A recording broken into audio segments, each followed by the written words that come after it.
Apa nikmat yang kedua? Peradaban masa lalu selalunya di tepi laut, di tepi sungai. Mesir, negeri yang tertua, peradabannya di tepi sungai. Sungai Nil. India, peradaban tua dunia di tepi sungai. Sungai Gangga. Maka peradaban biasanya di tepi laut atau di tepi sungai. Semua negeri-negeri yang di tepi laut, di tepi sungai, pasti penduduknya bersyahadat asyhadu an la ilaha illallah wa asyhadu anna muhammadan rasulullah. Para habaib, para ulama datang. Ada yang membilang dari Gujarat, India. Ada yang mengatakan langsung dari Makkah. Ada yang mengatakan transit dulu dari Yaman. Terserah teori mana yang mau dipakai. Dari Makkah, dari Yaman, dari Gujarat, mendarat semuanya di Samudra Pasai, Aceh. Kapal pertama mendarat di tepi laut, tepi sungai. Itu makanya seluruh tepian sungai dan laut pesisir rata-rata bersyahadat asyhadu an la ilaha illallah wa asyhadu anna muhammadan. Nah, bagaimana dengan Pontianak? Tempat yang strategis luar biasa. Persimpangan dua sungai, Sungai Kapuas dengan Sungai Landak. Sungai Kapuas, Sungai Landak. Kalau kita ke kiri Singapura, ke kiri Temasek, Kerajaan Johor, setelah Singapura langsung ke Malaka, ke atas Vietnam, Laos, Kamboja, ke atas kanan Kuching, Sarawak, Brunei Darussalam. Ustaz kok ingat? Tengoklah map, Google Map. Mapping, kita mesti tahu kita sedang berada di mana. Supaya anak kita, dulu waktu masih SD ada namanya peta buta. Membaca peta dibuat gambar Sumatera, lalu kita anak-anak pun menghafal. Paling atas Aceh, di bawah Aceh Medan Sumatera Utara, di bawah itu Riau, di bawah itu Sumatera Barat, di sebelah kiri Bengkulu, bawahnya Jambi, bawahnya Palembang Sumatera Selatan, di bawahnya Lampung, baru menyeberang ke Pulau Jawa. Zaman sekarang anak-anak kalau ditanya, kita sedang berada di mana? Di dunia Pak Ustadz, belum mati di akhirat. Jadi perlu kita tahu kita sedang berada di mana. Kita sedang berada di kota Pontianak, tempat yang strategis, sungai terpanjang di Indonesia. Sungai apa? Sungai Kapuas. Maka di sungai yang terpanjang ini lalu lalang peradaban. Datang orang dari Filipina, datang orang dari Brunei Darussalam, datang orang dari Kamboja. Waktu itu ada kerajaan Melayu besar namanya Champa. Wali Songo, beberapa nasab mereka keturunan dari Kesultanan Champa, Kamboja, Vietnam, Laos, Kamboja. Lalu kemudian Semenanjung, kerajaan Melayu besar bernama Malaka. Lalu kemudian ketika Malaka dihancurkan oleh Portugis, itu nama negara, Portugal, bukan persatuan orang tua gatal.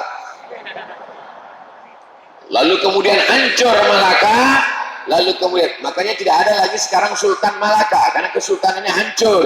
Lalu kemudian pecah menjadi Johor, Terengganu, Kelantan, berbatasan dengan Thailand, Patani, Thailand Selatan. Maka tempat strategis. Cobalah tengok, cantik, indah, tepi laut, lalu lintas. Sebelum ada peradaban aspal. Zaman dulu, siapa yang rumahnya di tepi sungai, siapa yang rumahnya di tepi laut, dialah orang-orang kaya. Makanya kerajaan-kerajaan, kesultanan-kesultanan, coba tengok, semalam saya di Kesultanan Tayan, di tepi sungai. Kesultanan Matan, di tepi sungai. Kesultanan Siak Sri Indrapura, di tepi sungai Siak. Kesultanan Delhi, sungai Delhi. Dan kesultanan ini pun Pontianak Al-Gadriyah di tepi sungai Kapuas. Maka ini adalah tempat peradaban Islam masa silam, dan ini juga dimiliki oleh Pontianak sampai hari ini. Dan setiap saya ke Pontianak selalu dibawa Ustadz Luqmanul Hakim naik sampan menelusuri sungai. Masya Allah, kemarin kami pun menelusuri sungai. Ada yang nengok kami kemarin? Oh, ini sungai. Saya tengoklah orang di tepi sungai itu melambaikan tangan, gitu kan. Dalam hati saya, wah, orang ini nyambut saya. Rupanya melambaikan tangan untuk Rizal Armada. Astagfirullah. Masya Allah, tabarakallah. Begitu menjelang azan maghrib, maka Bang Rizal Armada pun berselawat di atas kapal. Allahumma salli ala sayyidina Muhammad wa ashghil zalimin bizzalimin wa akhrijna min bainihim salimin wa ala alihi wa sahbihi ajma'in sallallahu rabbuna ala nuril mubin Ahmad al-Mustafa sayyidil mursalin wa ala alihi wa sahbihi ajma'in wa ala alihi wa sahbihi ajma'in. Apa kata Ustaz Luqmanul Hakim?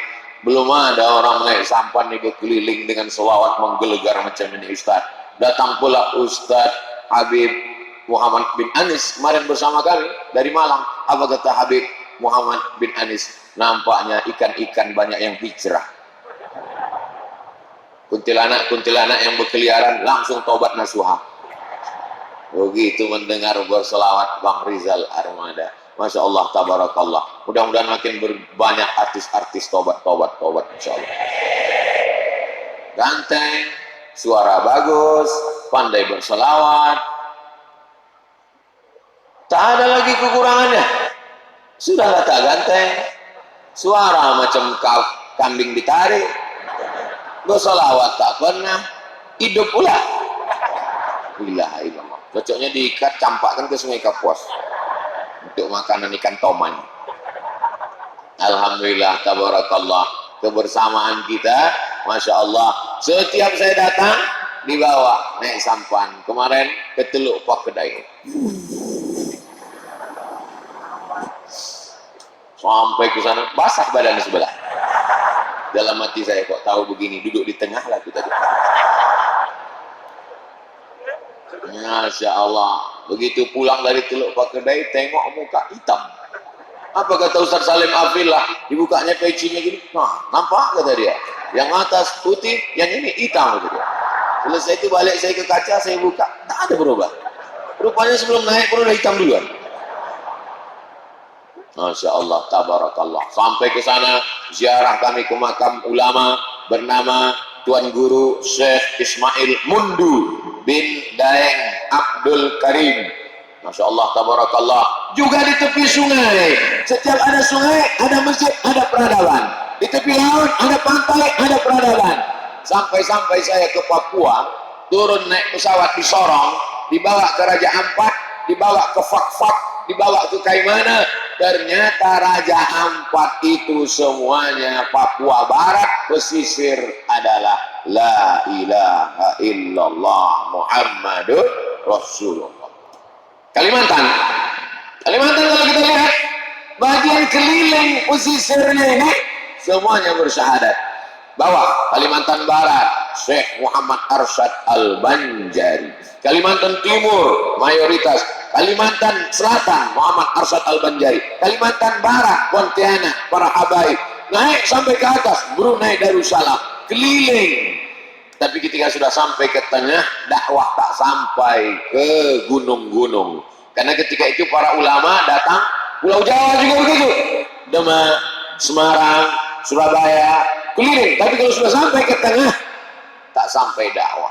Lalu yang tengah ini untuk siapa? Ini disediakan mereka untuk kita supaya berdakwah di tengah. Allahu Akbar.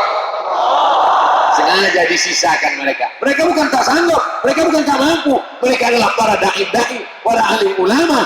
Innama amruhu idza arada syai'an ayyakula lahu kun fayakun. Yang keliling-keliling ibarat bubur, yang kelilingnya sudah mereka makan. Yang di tengah mereka tinggalkan untuk kita. Jadi kalau ada orang sekarang, kenapa dakwah ini hanya di tepi sungai, di tepi laut saja? Kenapa bagian tengah, bagian hutan, bagian daratan tidak? Kalau yang tengah itu juga sudah didakwahi mereka dulu, lalu kau masuk surga pakai apa? Kau pikir bisa masuk surga itu pakai Allahu Akbar aja? Allahu Akbar. Allahu Akbar. Mesti masuk, mesti berdakwah. Inilah bekal kita menghadap Allah Subhanahu wa ta'ala. Ud'u ila sabili rabbik, ajak orang ke jalan Allah bil hikmah, santun, wal mau'izatil hasanah, suri tauladan yang baik. Kalau perlu berdebat, wajadilhum, berdebatlah, billati hiya ahsan, berdebat dengan cara santun, dengan cara yang baik. Mudah-mudahan anak-anak muda menjadi para pejuang dai, tidak lagi di tepi sungai, tidak lagi di tepi laut, karena pesisir sudah, tapi di tengah-tengah perkotaan. Alhamdulillah, ini semua calon-calon dai mengajak orang ke jalan Allah, insya Allah. Amin. Bukan mengajak ke jalan ormas, bukan mengajak ke jalan partai, bukan mengajak ke jalan apapun, tapi yang dibawa adalah ke jalan Allah. Yang dibawa itu adalah hayya 'alas shalah, hayya 'alal falah,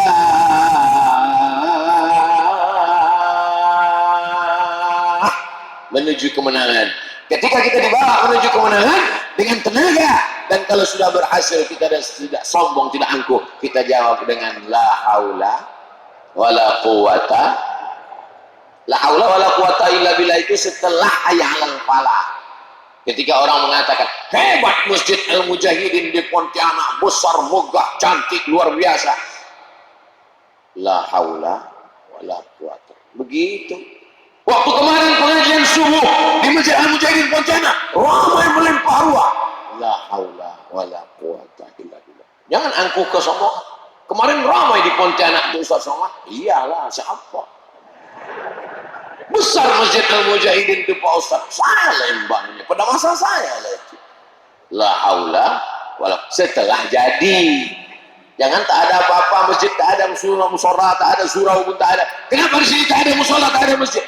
La haula wala. Salah pasang. Dirikan dulu masjid, buat dia besar, buat dia ramai, buat dia megah. Ketika dipuji orang, baru kau balikkan ke Allah. La haula wala haula wala quwwata illa billahil aliyyil azim. Untung di masjid. Kalau di luar masjid kami mainkan sama Ustaz Rizal Armada. Jamaah yang dimuliakan Allah Subhanahu wa taala. Apa kelebihan yang ketiga kota Pontianak? Yang pertama, tempatnya cantik karena dia di Katulistiwa, cuacanya, alamnya, curah hujannya, tanam-tanamannya tumbuh, ya. Dan dia berada di tepi sungai, di tepi laut, strategis, atas, kanan, bawah. Bawahnya Majapahit, datang para alim ulama, bisnismen datang semuanya, ekspor impor, sungai, peradaban, ya. Bumi ini dipilih oleh zuriat keturunan Rasulullah sallallahu alaihi wasallam. Datang sultan, datang seorang alim berilmu. Ada orang berilmu tapi tak keturunan Nabi. Al ulama warasatul anbiya. Ada keturunan Nabi berilmu pula. Dialah Sayyidi Al Habib Husain Al Gadri, menjadi mufti kerajaan Mempawah. Lalu kemudian beliau punya anak laki-laki, Sayyidi Al-Habib Abdurrahman bin Sayyidi Al-Habib Husain Al-Gadri. Tidak hanya darah kepemimpinan ayahnya, tidak hanya darah Nabi Muhammad sebagai alim ulama pewaris para rasul, maka bergabung dalam dirinya kedua-duanya. Dia juga seorang amir pemimpin, dia juga seorang habib zuriat Rasulullah, dia juga seorang alim, seorang berilmu. Lengkaplah tiga-tiganya. Amir, darah politik; habib, darah Nabi; alim, berilmu. Jarang orang seperti ini. Ada orang amir tapi tak sembahyang. Ada orang alim tapi tak ada jabatan. Ada orang amir dan alim tapi tak habib. Sementara Sayyidi Habib Abdurrahman punya ketiga-tiganya itu. Ini menunjukkan anak-anak muda diajarkan tidak hanya sekedar ngaji maulid, tapi juga mesti mencalonkan diri jadi bupati, jadi wali kota, jadi gubernur, jadi DPRD kota, kabupaten, DPR RI, DPD. Siap? Takbir.